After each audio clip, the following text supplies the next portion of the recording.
mga ka-chip, subong aga nakita nyo nga natapos na overhaul ang aton makina Mitsubishi 4D36. So ready na siya na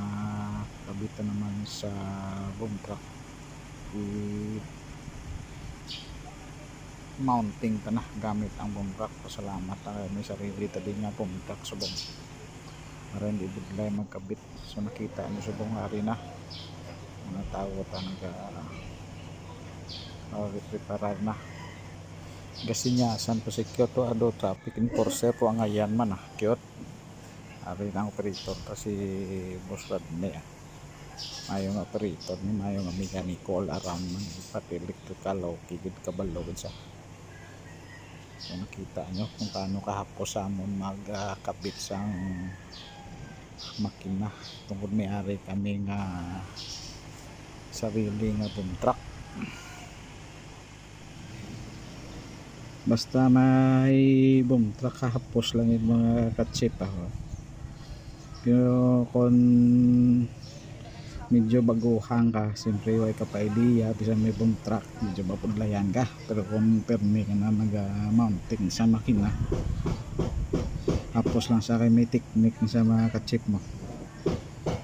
di basta-basta nga magkabit sini kaya kinanglan ang transmission naka-align sa makina. So may technique ni siya mga ka-chip tanawan nyo lang ang video ta hasta sa matapos. So basi kung way ka pa naka-subscribe mga ka-chip, liyog lang ko dapin sang subscribe button mula nang napangayo ko mag-follow na lang gali ari kita mo na tapos na mga ka-chip dugay-dugay tapos na way na gamit 30 minutos nara na naduso na pasulod na medyo kibagamay so makita nyo kung paano kahapos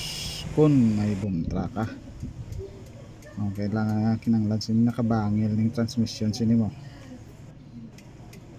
ngaraw kita nyo ginadyakan ang transmission para magtaas kamay ko maka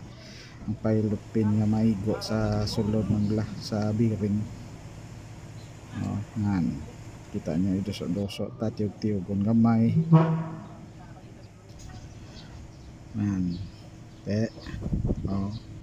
kabay pa ini nga video may matundang kamo sini mga katsip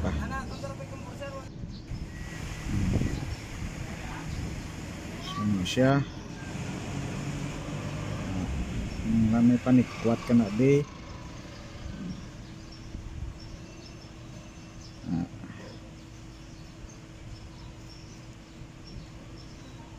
nalapit na sa magsulod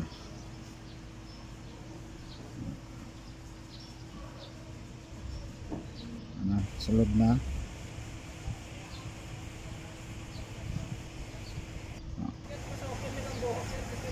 gamay na lang gid mga katsip ginali ka ng guide nasa bilaw sing na may tornilyo na sa so kinanglan may 2-3 ka buho nga magtuon